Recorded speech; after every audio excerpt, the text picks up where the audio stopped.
नमस्कार मित्रांनो, रात्रीची नगरी या मराठी सत्यकथेच्या चॅनलमध्ये मी राजेश पाटील आपल्या सर्वांचं मनापासून स्वागत करतो. मित्रांनो, आज तुमच्यासमोर मी जी कथा सादर करणार आहे त्या कथेच्या भागाचं नाव आहे सीमाला पोहायला शिकवले. या कथेचे या अगोदर आपण 3 भाग ऐकलेले आहेत.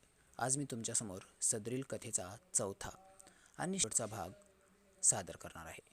मित्रांनो, आता या अगोदर काय घडलं काय नाही तेच घरानं सांगत बसण्यापेक्षा तुम्ही सरळ चॅनलच्या आपल्या पेजवरती जायचं आहे आणि त्यामध्ये व्ही आय पी नावाची जी प्लेलिस्ट आहे त्याच्यामध्ये तुम्हाला ही कथा पूर्ण मिळेल. तर मित्रांनो, चला आता पुढं काय घडलं ते मी तुम्हाला थेट सांगतो. सीमा आणि मी आम्ही दोघेजण त्या खोलीमध्ये म्हणजे शेतामधल्या खोलीमध्ये आम्ही दोघेजण एकमेकाला चिटकून त्या चादरीमध्ये भोंगळे झोपलो होतो. इथंपर्यंत तुम्ही ऐकलं होतं आणि तिने मला सरळ सांगितलं होतं, जे काही करायचं आहे तुला सर्व काही वरूनच करावं लागेल. तुला आत एंट्री मिळणार नाही. तुला जे काही करायचं आहे, खेळायचं आहे ते सर्व काही वरून. मी ठीक आहे, आता एवढं तरी मिळतं आहे म्हणून मी तिला वरूनच सर्व काही करायचं कबूल केलं होतं. ती मला एवढंसुद्धा म्हणाली कमरेच्या खाली जायचं नाही. मी ठीक आहे असं म्हणालो. मी तिचे मस्त हापूस आंबे तिचे बॉल दाबू लागलो होतो.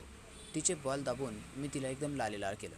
तिचे बॉल चोखून दाबून मी तिला मस्त एकदम जोशमध्ये आणू लागलो होतो आणि तीसुद्धा आता एकदम मस्त जोशमध्ये येऊ लागली होती. मित्रांनो, मी हळूहळू तिच्या पोटावरून हात फिरू लागलो. तिच्यासोबत खेळत असतानाच मी माझा हात तिच्या कमरेपर्यंत घेऊन गेलो आणि कमरेपासून जसं मी माझा हात तिच्या खालच्या भागाला चिटकावायचा प्रयत्न केला तशी ती मला म्हणाली, नो चिटिंग. तू कबूल केलं आहेस की तू वरूनच सर्व काही करतोस, खाली तू जाणार नाहीस. तुला खाली अजिबात एंट्री नाही असं मी तुला अगोदर सांगितलं होतं. मग आता खाली कशाला जातोयस?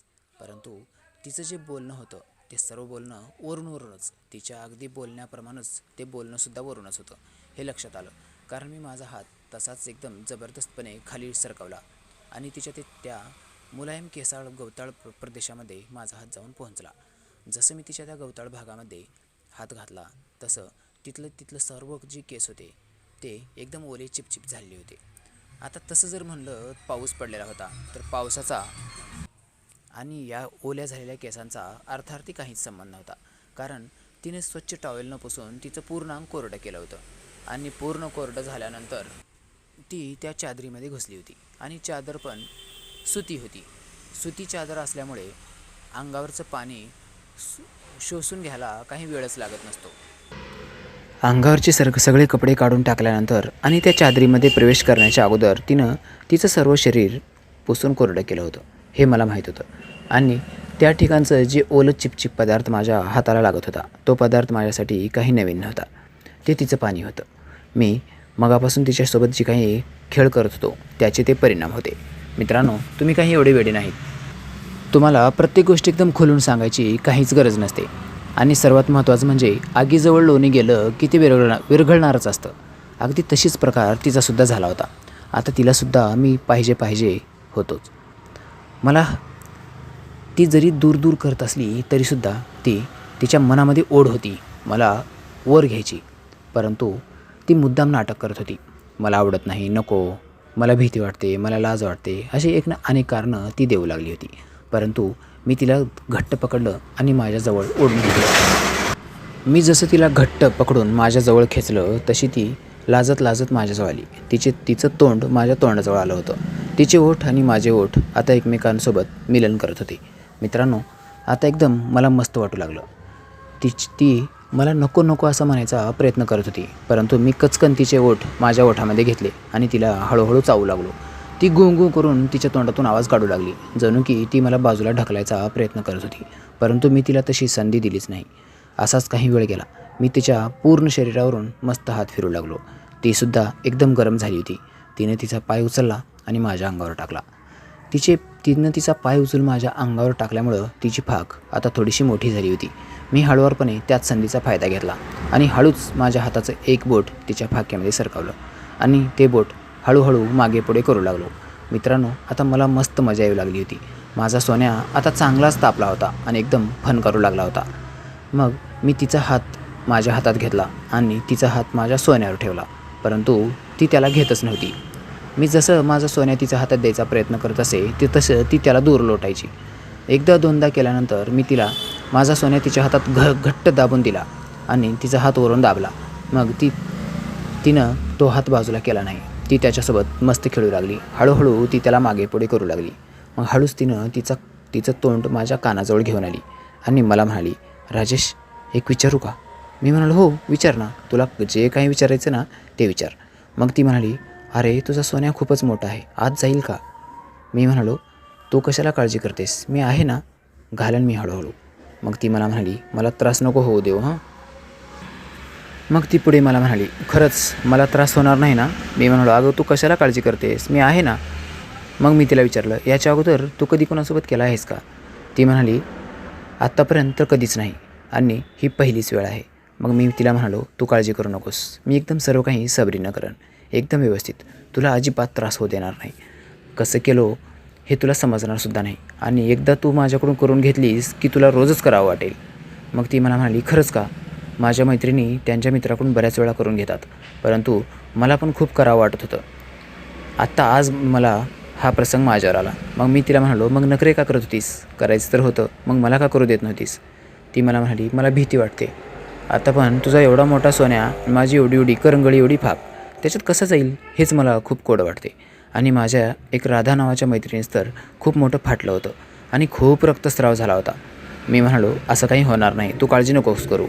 असं म्हणून मी माझ्या हाताचं दुसरं बोट पण तिच्या फाकेमध्ये घातलं आणि थोडा अंदाज घेऊ लागलो की काय करता येईल. आता तसं बघितलं तर 2 बोटं घातल्यानंतर तिची फाक एकदम फिट्ट होत होती. त्याच्यामध्ये माझा सोन्या खरंच जाईल की नाही मला पण शाश्वती वाटत नव्हती. मी हळूच माझ्या सोन्याचं तोंड तिच्या फाकेवर ठेवलं आणि हळूहळू दाबू लागलो. अगोदरच तिथं पूर्ण ओलं ओलं झालं असल्यामुळे मला लुब्रिकंटची काही आवश्यकता वाटतच नव्हती. सर्व काही अगोदरच ओलं होतं.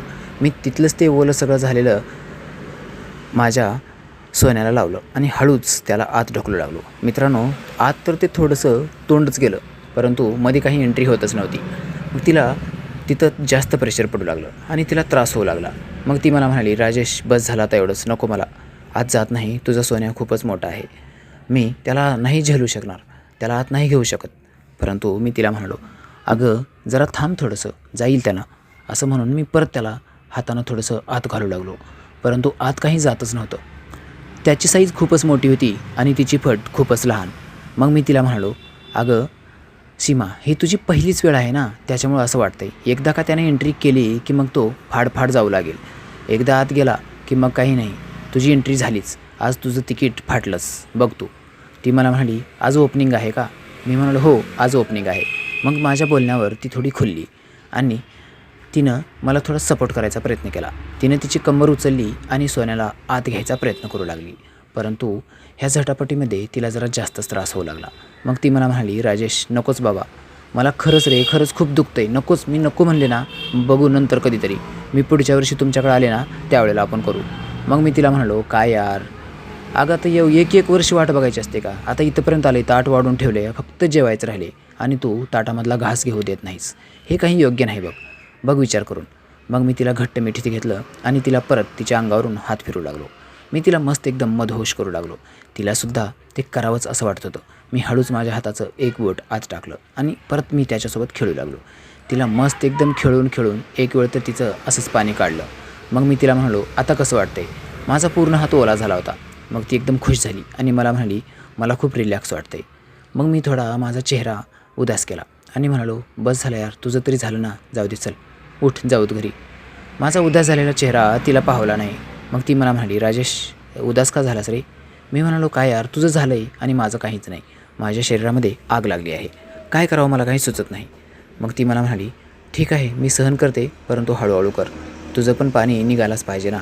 माझं एकटीचा स्वार्थ साधून मला योग्य वाटणार नाही, कर तू हळूहळू. मग मी तिला म्हणालो, ठीक आहे, परंतु थोडंसं तकलीफ होईल, सोसशील ना तू? आता तिच्याकडून आलं होतं त्याच्यामुळं मी तिला थोडंसं जास्त डवचत होतो. मग ती मला म्हणाली, सहन करते मी, तुझ्यासाठी काही पण करायला तयार आहे, कारण तू जे मला सुख दिलं आहेस ना ते खूप मस्त आहे, खूप भारी वाटते मला. ती जसं मला बोलत होती तसं मला खूप भारी वाटू लागलं. मी हळूहळू माझ्या सोन्याची एंट्री तिच्या आत करू लागलो. मित्रांनो, माझा सोन्या असा दणकट होता, त्याच्यामुळं आत जातच नव्हतं. कसं तरी करून मी माझा अर्धा टोपा आत घुसवला आणि ती बोंबलली, राजेश नकोच बाबा, नको नको नको, बाजूला काढ. परंतु आता मी काही बाजूला काढणाऱ्यापैकी नव्हतो. मी तसाच एक जोरदार ठोका दिला आणि माझा सोन्या अर्ध्याच्या आतमध्ये घुसला. अर्ध्यापेक्षा जास्त आत गेल्यामुळं तिचा माझ्या ताकदबाज दणकट टोल्यामुळे तिची फट थोडीशी फाटली होती आणि आता रक्तस्राव होऊ लागला होता. मग रक्तस्राव व्हायला चालू झाल्यास मी जसं बाहेर ओढू लागलो तसं रक्त जास्त येऊ लागलं आणि आत ढकललं की ते रक्त तसंच थांबू लागलं. आता ही झटापटीचा खेळ तिला पण थोडंसं टेन्शन येऊ लागलं. ती मला म्हणाली, राजेश किती रक्त निघतं आहे, मी तर तुला म्हणले होते ना नको म्हणून, तूच म्हणलास काही होणार नाही. मी तर तुला अगोदरच सांगितले होते. माझ्या एका मैत्रिणीचं असंच खूप फाटलं होतं आणि खूप त्रास झाला होता तिला 2 दिवस चालतासुद्धा येत नव्हतं. मी म्हणालो, तू नको टेन्शन घेऊ, सर्व काही ठीक होईल. एकदा फाटलं ना, आता पूर्ण माझ्या सोन्याला ती जी वाट आहे ना ती रिकामी झाली आहे. आता आपण रोज जरी केलो तर तुला खूप मजा येईल. मग ती मला म्हणाली, कशाची मजा आणि कशाचं काय, इथं माझा जीव जातो आहे आणि तुला मजा सुचते. नको बाबा, मला नको म्हणजे नकोच, त्याला हळूहळू काढ बाजूला. मी म्हणालो, काय यार, अगं थोडं करू दे मला. ती म्हणाली, नाही मी हातानं तुझं संपूर्ण पाणी काढून देते, परंतु आत नकोच ढकलू, तू बाहेरच काढ त्याला. असं म्हणून ती पाठीमागं सरकू लागली. आता त्या पलंगावर टाकलेले ते बेडशीट आणि ते चादर रक्तानं माखून जाऊ लागलं. तिथं सगळे लाल डाग पडू लागले. मी सुद्धा थोडासा घाबरलो होतो. काही झालं बिलं तर काय करावं असं मला वाटू लागलं. परंतु काही होणार नाही हे सुद्धा मला माहीत होतं. कारण मुलीची पहिली वेळ असली की पहिल्या वेळेला हे सर्व काही होतंच. प्रत्येकीचं व्हावंच असं काही नाही. कारण आता बऱ्याच मुली सायकल चालवतात, पोहतात, व्यायाम करतात, त्याच्यामुळे त्यांची जी पडदा असतो तो अगोदरच फाटून गेलेला असतो. त्याच्यामुळं मित्रांनो, असा गैरसमज करून नका घेऊ की आपण ज्यावेळेला मुलीला पहिल्यांदा केलो त्यावेळेला रक्तस्राव झाला नव्हता म्हणजे ती शिल्पॅक नव्हती, असं अजिबात असा विचारसुद्धा करू नका. कारण असं काहीच नसतं. म्हणजे माझ्यासोबत जे घडलं ते मी तुम्हाला सांगत आहे. आता तिचं वय कमी, माझं जास्त, माझ्या सोन्याचा आकार मोठा, तिच्या फटीचा आकार साईज लहान, त्याच्यामुळं पण हे होऊ शकतं. आणि बऱ्याच मुली बोट घालून घेतात, त्याच्यामध्ये काही वस्तू टाकतात, त्याच्यामुळं पण तो पडदा अगोदरच फाटून गेलेला असतो. परंतु मला आता ही लेक्चर किंवा ज्ञान द्यायची काही गरज नव्हती. मला टेन्शन येऊ लागलं होतं. आता हिचं काय करावं, घरी कसं घेऊन जाऊ हिला, ही गाडीवर कशी बसेल, एक ना अनेक विचार माझ्या मनामध्ये येऊ लागले. आणि तिचं ते रडणं बघून तर मला खूपच टेन्शन येऊ लागलं. मग मी तिचं तोंड माझ्या तोंडात घट्ट दाबून धरलं आणि तिला 2-3 किस केल्या. तिला म्हणालो, गप बस यार, जरा शांत होईल ना सर्व काही ठीक, एवढं कशाला टेन्शन घेतेस. आता झालं मी तर काय करणार. मला वाटलं होतं का ते फाटेल म्हणून, ते लबरासारखं लवचिक असतं, त्याच्यामुळं मला वाटलं थोडंसं चिरलं, त्याला मी काही जबाबदार नाही. जे काही झालं ते चुकून झालं आणि जाऊ दे, तू नको टेन्शन घेऊ, होईल सर्व काही. मग ती मला म्हणाली, परंतु सर्व काही तुझ्यामुळं झालं. असं म्हणून ती माझ्या छातीवर बुक्क्या मारू लागली अगदी हळूहळू. मला पण टेन्शन आलं होतं, परंतु ती जे काही करत होती त्याचं मला हसू येत होतं. मग ती मला म्हणाली, काय राजेश, मला त्रास होतो आहे आणि तू हसतोयस.